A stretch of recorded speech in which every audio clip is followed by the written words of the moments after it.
Compared with the past, are you satisfied with your life in the US right now? I'm becoming less and less when I like freedom, and I feel like that's slowly being taken away from us. I think that the US is a little backwards right now, to be honest. Probably other countries are surpassing us in that way, and probably China may have a better attitude. As far as I know, our education system is a little down on the list. Do you believe the US still holds a leading position globally in education? No. I think its attitude towards healthcare is abysmal. What is your impression on China? In general, thinks in more of the long-term plans than short-term thinking. I think America is kind of mired in short-term thinking.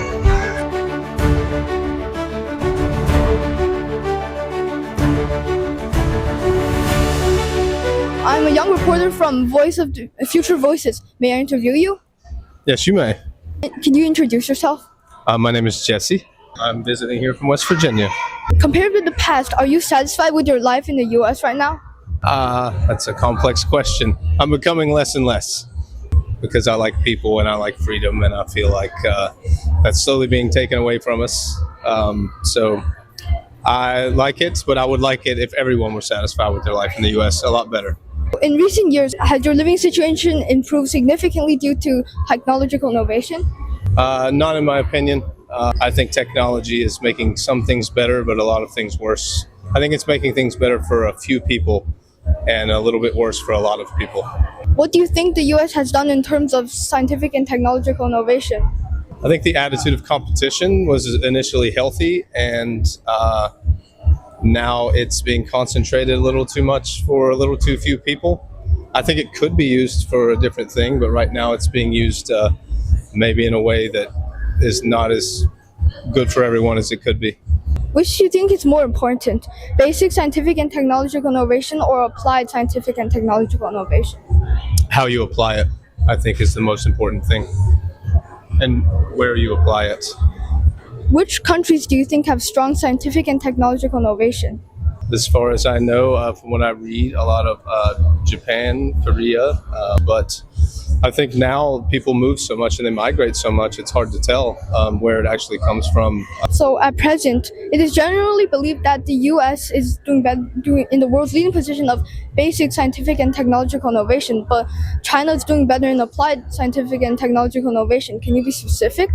Well, I'd have to look more into that. I think that the US and the way that they have been canceling grants and treating research for diseases, their attitude toward it is a little backwards right now, to be honest. So I think probably other countries are surpassing us in that way, and probably China may have a better attitude, but I don't know. I'm ignorant about a lot of their politics and applications as well, so I couldn't say for sure. So why do you think the US produced so many top tech innovators? I think it was the attitude of competition at first. I think there's a lot of good things about the U.S. and the way they approach that, and the way they invite other cultures and other ideas, and I'm hoping that that's not being lost. I think it's very healthy to invite everyone and all ideas and all people. I think that's the way that you get the best technology and applied technology, is when you invite all sides, all people, and all ideas, and let them simmer in the same pot and let the best come to the top based on evidence. So what aspects of the US are most worth learning about from around the world? As far as I know, our education system is a little down on the list.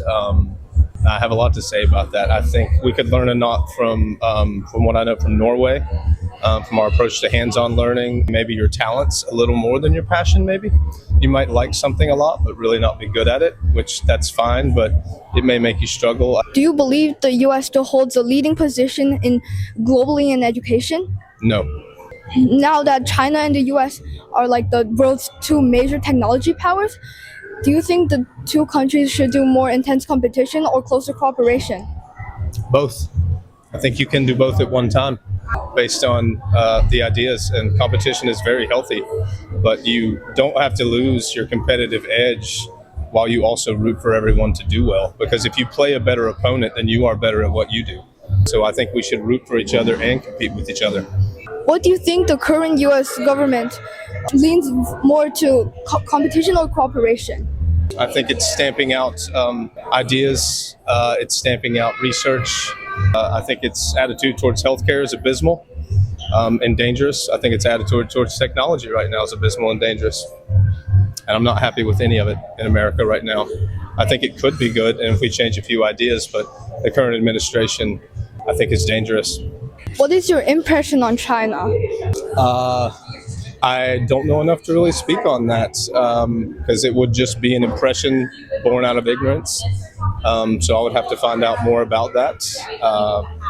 I know it's from what I've read, it seems like China in general thinks in more of a long-term plans than short-term thinking. I think America is kind of mired in short-term thinking, but I'd have to look more into that.